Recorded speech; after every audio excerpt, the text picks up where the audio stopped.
जय हिंद दोस्तों। आज हम लोग पढ़ेंगे प्रकाश के प्रवर्तन के नियम। प्रकाश के प्रवर्तन के नियम दो होते हैं। इस नियम को समझने के लिए सबसे पहले हम लोग एक परावर्तक सतह लेते हैं। M और N एक परावर्तक सतह है। आते ही प्रकाश के किरण को आपतित किरण कहते हैं।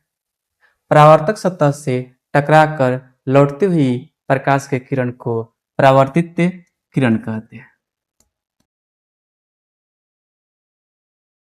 आपतित किरण परावर्तक सतह के जिस बिंदु पर टकराती है उस बिंदु को आपतन बिंदु कहते हैं।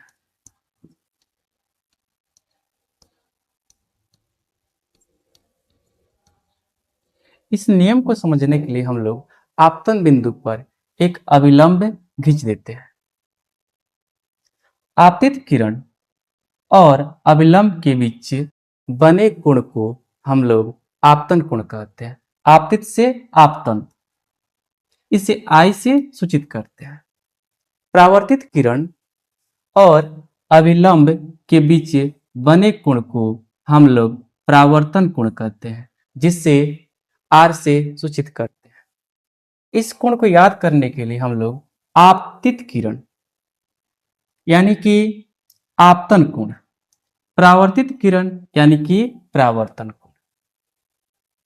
इसका पहला नियम है, प्रकाश के प्रवर्तन का पहला नियम है,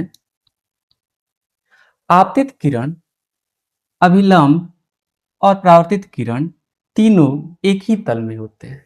तो इस फिगर के माध्यम से हम देख रहे हैं तीनों रेखाएं एक ही तल में। तो इस नियम को हम लोग लिख लेते हैं। आपतित किरण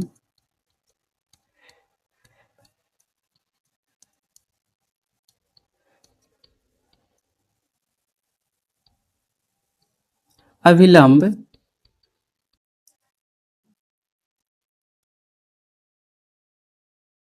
तथा परावर्तित किरण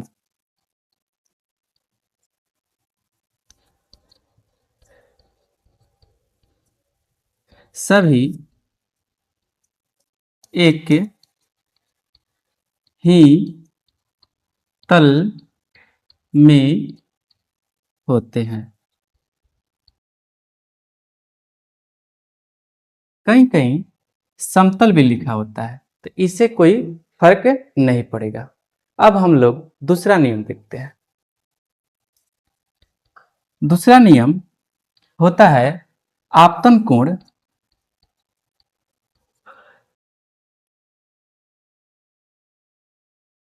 बराबर परावर्तन कोण।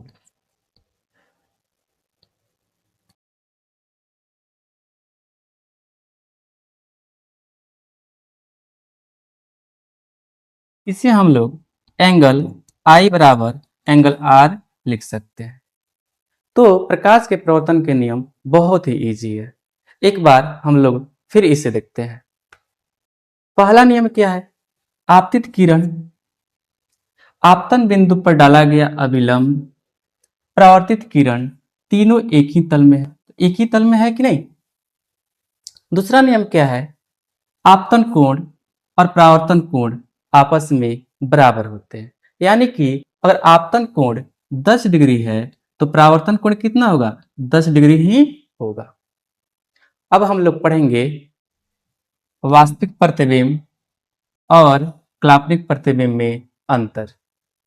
वास्तविक प्रतिबिंब प्रकाश के किरणों के वास्तविक कटान से बनता है।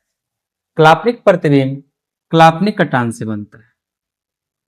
वास्तविक प्रतिबिंब को पर्दे पे उतारा जा सकता है, लेकिन काल्पनिक प्रतिबिंब को पर्दे पे उतारा नहीं जा सकता। काल्पनिक प्रतिबिंब हमेशा सीधा होता है, वास्तविक प्रतिबिंब हमेशा उल्टा होता है।